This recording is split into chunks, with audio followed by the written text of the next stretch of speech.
Кавказ өлкөлөрүнүн ичинде, анын ичинде Советтик Союздун да көп республикалардын ичинен мындай эгемендикке ээ болгондон кийин жаңы адамды президент кылып, мамлекет башчысы кылып алып чыкты да. Анан ошол мезгилде ал киши ошол бир уч ошол жаңылыкты көксөгөн, көздөгөн жаштардын мындай бир идеологиясына да айланып, ошол адамдын ошол биз туура тандоо кылдык деген бир эмесине турган. Анан Акаев эмне болуп качан демократияны тайды? Сиз билесизби, жаңы келген кишинин баары эле жакшы эмес. Жаңы деген сөздү биз эле көп колдонуп калдык. Өнүккөн өлкөлөрдүн баарын карап келсеңиз, бүтүндөй акылы толгон, тажрыйба жыйнаган, керемет. Кай жерге таштасаң да аман чыгып кетчү, такшалган инсандарды электен өткөрүп тандап алат. А бизде бир жаман жөрөлгө чыкты. Жаңылар келсин, жаштар келсин. Мен өткөндө бир айттым эле. Эскилердин кереги жок болсо үйгө бар да ата энеңди да кууп чык үйдөн. Аскар Акаевич мыкты, окумуштуу, керемет инсан. Абдан көп окуган, маданияттуу, көп нерседен кабары бар инсан. Керемет жар, мыкты үлгүлүү ата. Бирок мамлекеттин жетекчиси катарында жарабайт деп айткан. Болбойт. Академик болмоктон 3 жолку академик болсо да, өлкө башкаруу, саясат бул башка тармак. Мана ошол жаңы келген кишинин пайдаланып, жаңы келген кишиден бизде кошуна мамлекеттер эски жетекчилер калган, аябай өздөрүнө пайдалуу чечимдерге кол койдуруп алган. Билесизби, ошол эле чек ара боюнча, ошол эле биздин аскер базалары боюнча, ошол эле учактар боюнча, ошол эле завод фабрикалар боюнча жаңы келген киши эч нерсени түшүнбөйт. Ушул идеологияны жүргүзгөн кимдер жүргүзөт? Өлкөгө каршы иштегендер жүргүзөт. Жаңы инсан келсин. Эскилерден тажадык дегенде, ал кезде бир ураган таштаган, кызыл директорлор деп. Кызыл директорлор деген ошол партиялык кызматтарда совхоздун, завод, фабрикалардын директорлору болуп иштеген азаматтардын бүтүндөй баарын алып салып, тап катары жоюп, жалаң лабораториядан чыккандарды алып барып коюп, бүтүндөй өндүрүштүн баарын талкалашкан. Бүгүн ошонун уландысы кетип бартат. Бүгүн кетип бартат ошонун уландысы өтө жаман абалда кетип бартат. Себеп ал кезде лабораториядан келген болсо дагы сабаттуу, китеп окуган, интеллигент инсандар болгон. Бүгүнкүлөр, Кудай сактасын, өзүңүз көрүп атасыз. Менин тилим менен айттыргыңар келет, силер айтканды каалабайсыңар. Өтө караңгылар келип атпайбы? Кай район, кайсы областка караганын билбегендер келип атпайбы? Кыргызстанда канча район бар экенин билбегендер келип атпайбы? Өкмөттүн мүчөсү болуп баратып, өкмөттө канча мүчөсү бар экенин билбегендер бар атпайбы? Өкмөттүн токтомунун кантип кабыл алынышын билбегендер бар атпайбы? Аппаратта иштегендер айтат, кээде чогуу отуруп калабыз, биз кыргызбыз го, той тамаша, жаман жакшылык дегендерде отуруп калсаң, ошол жерде аппаратта иштеген балдар, кыздар күлүп айтат. Бүгүн келген шефибиз дейт, жанагы виза койгонду билбейт экен дейт. Эмне кылышым керек деп айтат дейт. Виза коюп бересиз десе, чет өлкөгө чыга турган визаны түшүнүшөт экен алар. Моол бурчуна моминтип жазып бересиз, тапшырма бересиз десе, кимге берем деп сурайт экен. Мына ошол министр, ошол вицелерде, ошол премьерлерде кадыр барк болобу аппараттын алдында? Ошол сыяктуу кайсы жеринен тайды дегениңиз аябай мактап келди да, жаңы келгенде мактай берет да, жаңы келген келиндей кылып мактай берет. Мен чын эле ушундай экенмин деп ишенип калат да. Кай жерден таят? Качан адам өз напсисине өзү кул болуп баштаганда, өзүнүн напсисин өзү жеңе албай баштаганда. Көптөгөн эр азаматтарыбыздын баары ошол напсисинин кулу болуп кетип бартпайбы? Ошол жерден баштап таят. Акылга караганда башка караганда кара курсак көбүрөөк иштеп баштаганда адам ар кандай жолдон таят. Мисалы үчүн Акаевдин ошол тайышына Кумтөр таасир этти. Кумтөр биринчи кезекте. Экинчиден феминизм деген сөз бекерден чыккан эмес деген сыяктуу да. Болгон, андай учурлар болгон. Эми кеткен кишинин аркасынан мен таш ыргытканды өтө жаман көрөм. Кезинде айт, азаматсыңбы кезинде айт, күркүрөп бийлиги колунда турганда, камчысын кармап турганда, колунан ушундай бир көзүнөн каары төгүлүп турган мезгилде айт. Жигит болсоң ошондо айт. А кеткенден кийин эмне кыласың таш ыргытып? Акаевди жөн эле койгула, Бакиевди жөн койгула, Атамбаевди да жөн койгула айланайын. Жээнбековин да жөн койгула.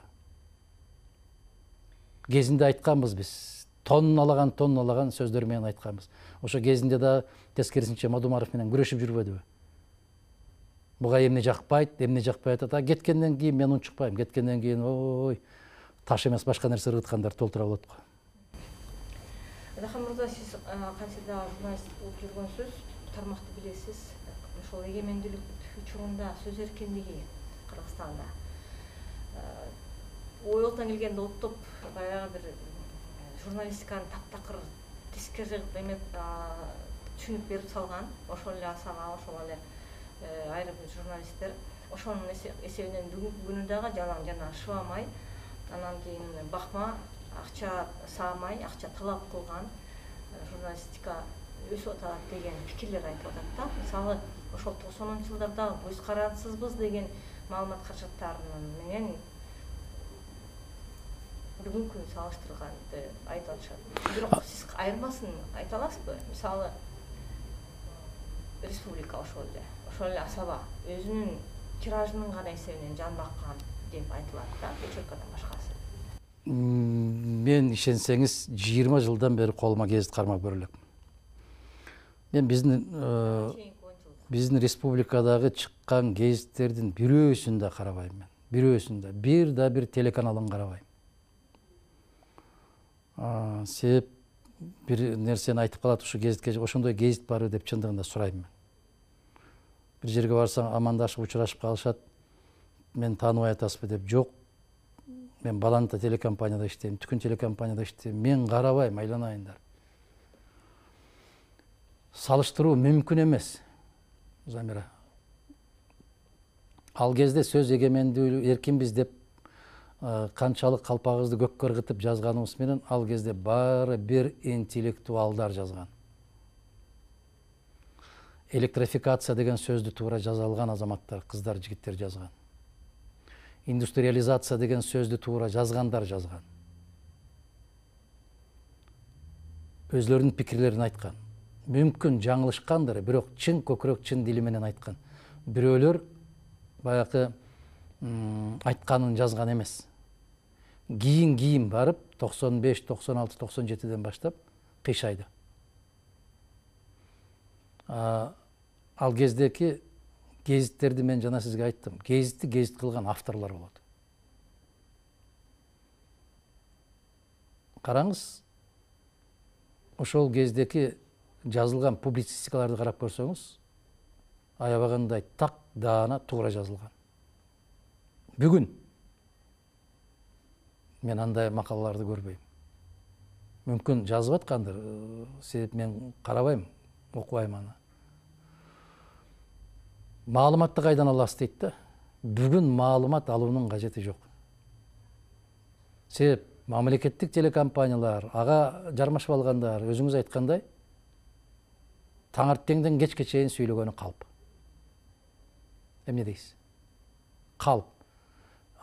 Эгеменбиз деп, биз көз карандысызбыз дегендердин баары жети жерден көз каранды. Себеп аларга каражат бөлүп аткан азаматтан көз каранды.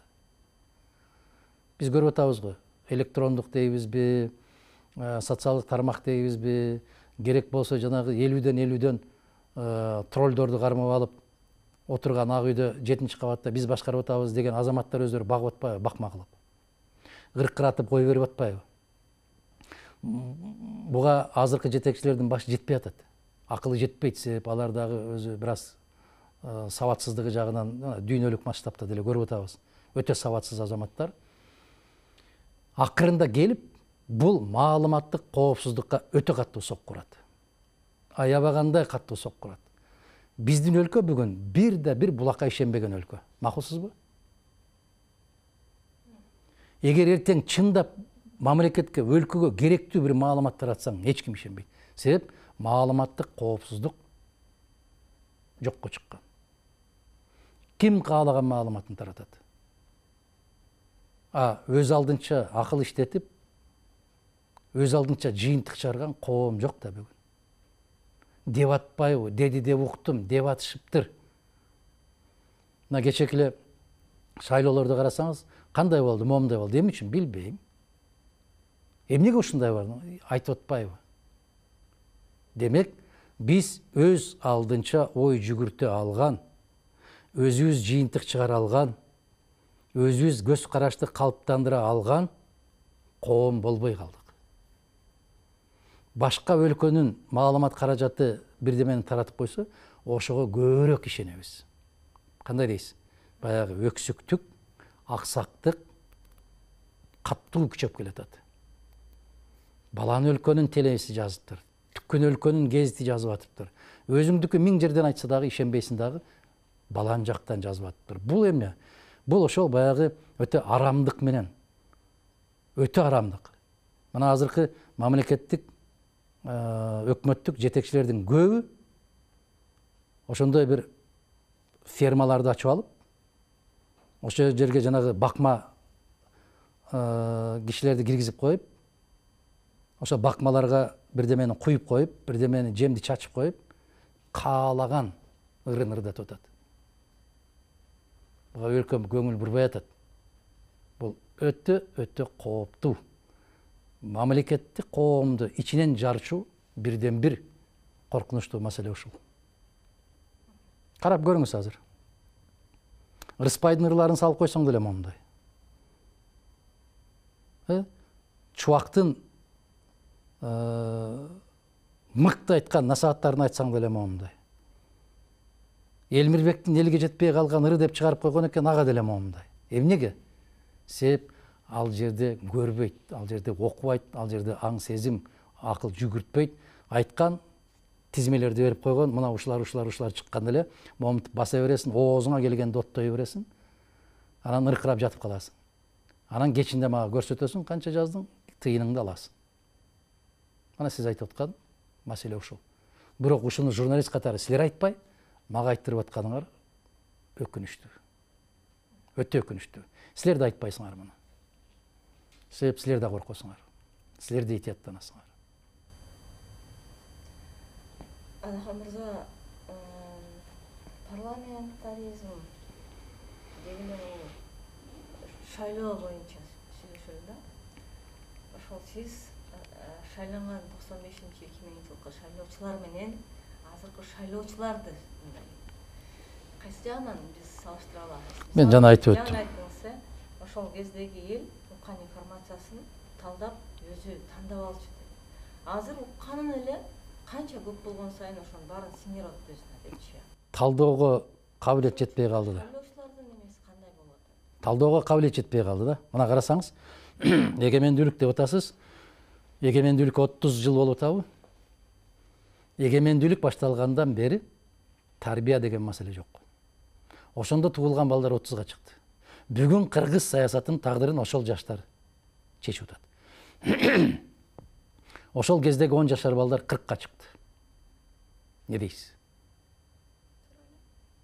Анан эмнени каалайсыз? Эмнесинен тарбия албай калды деп ойлойсуз? Эмне себептен?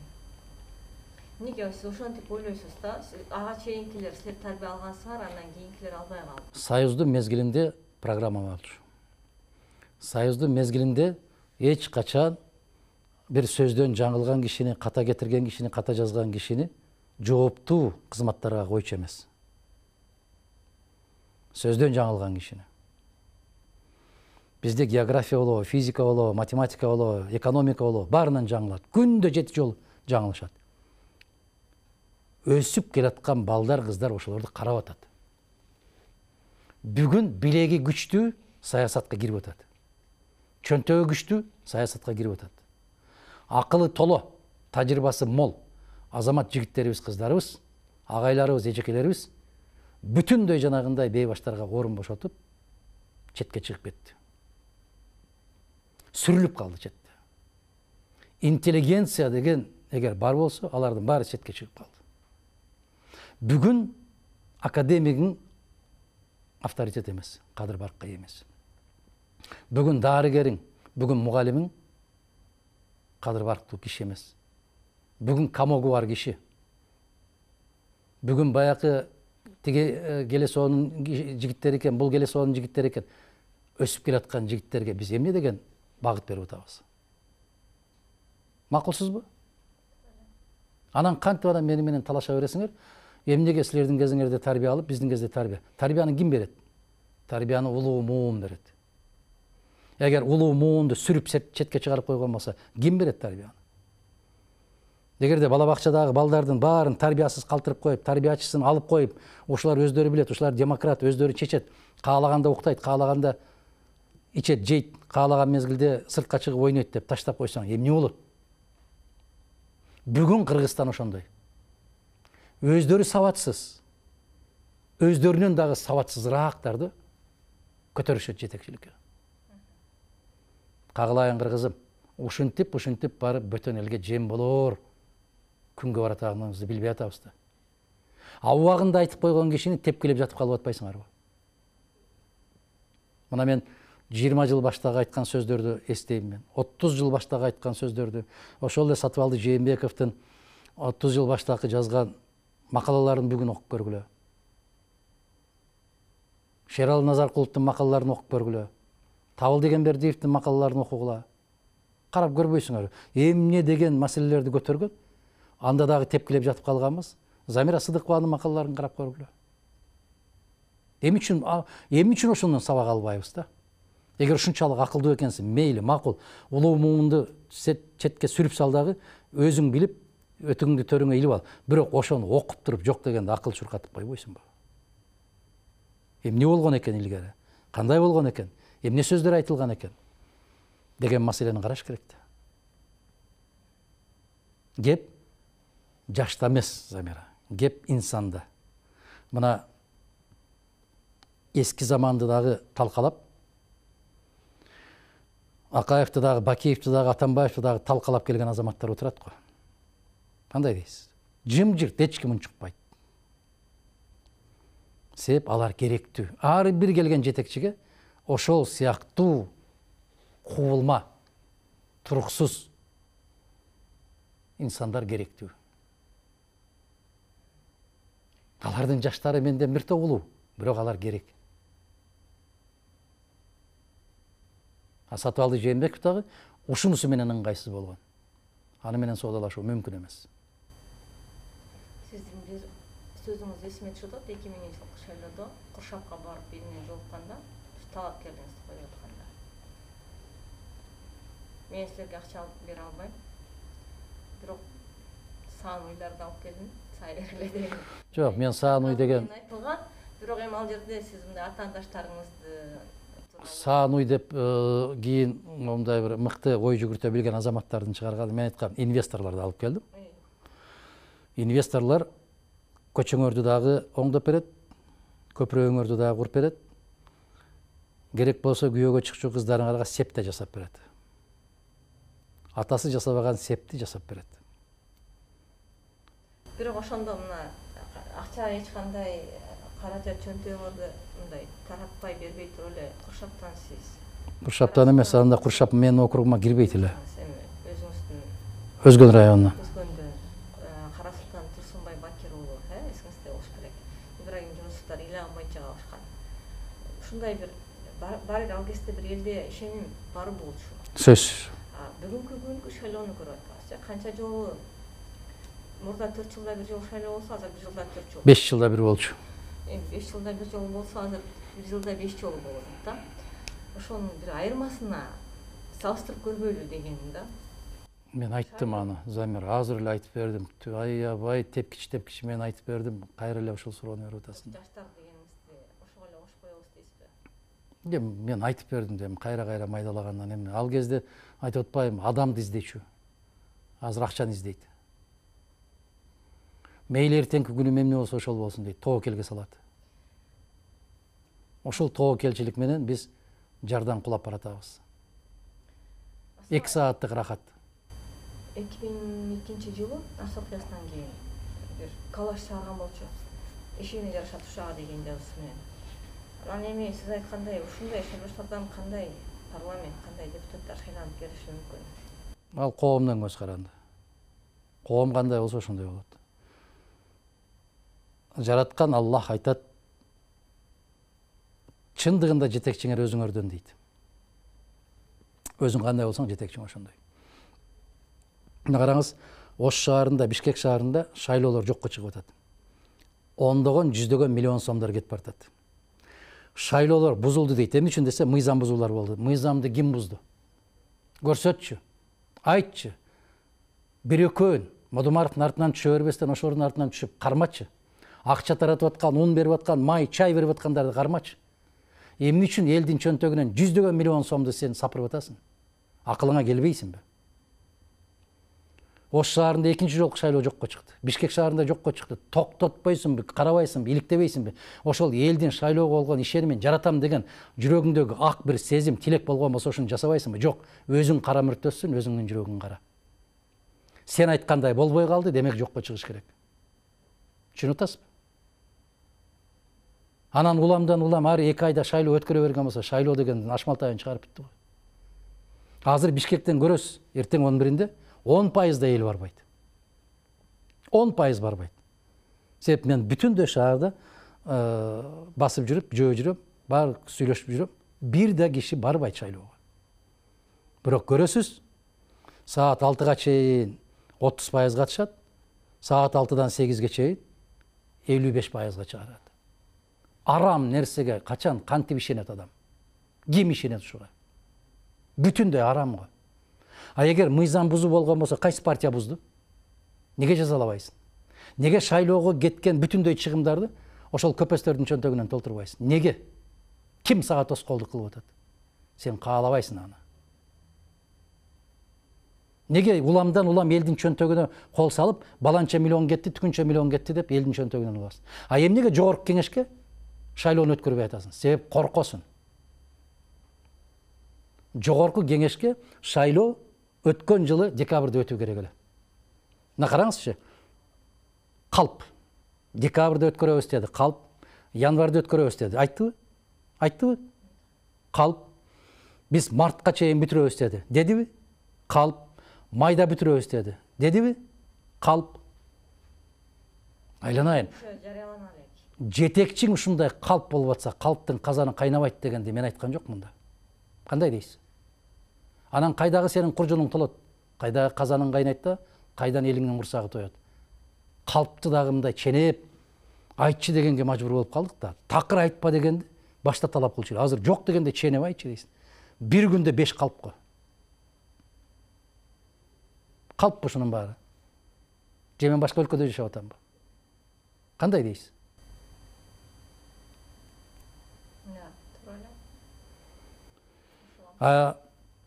Эгер ошол аймактык шайлоо комиссияларынан каталык кеткен болсо, неге аларды жазалабайсың?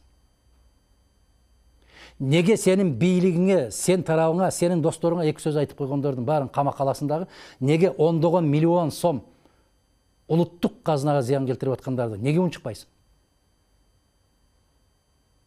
Мына маселе кайда жатат? Анан деселе ушундай ал бул жана мен айтканым 30 жашка эми чыкты деп аткандар, мына ошол кезде Аскар Акаевичке, Бакиевке сын пикир айтып жүрүп аткандагы, мен сын айтып аткандагы балдар, 5 жаштагы балдар бүгүн 35ке чыгышты. Билбейт да 5 жашар кезинде. Анан мага барсаң мынтип коет.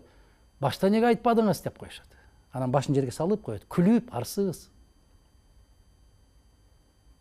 Мен айтканда сен бала бакчада жаткансың, балам.